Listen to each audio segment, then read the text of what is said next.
বুকে হাজারো কষ্ট চাপা দিয়ে মুখে হাসি রেখে আজ সবার সাথেই করি গল্প কথা। যে হাসিটা আজ সবাই দেখে, এই হাসিটা আসলে মিথ্যা।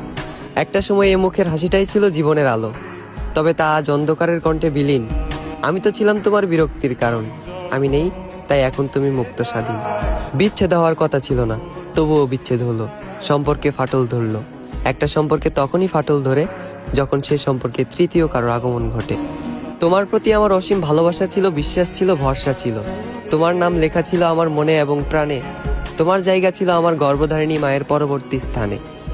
খোঁজ নিয়ে দেখো, এমন ভালোবাসা হাজারে একজনের কপালেই জোটে।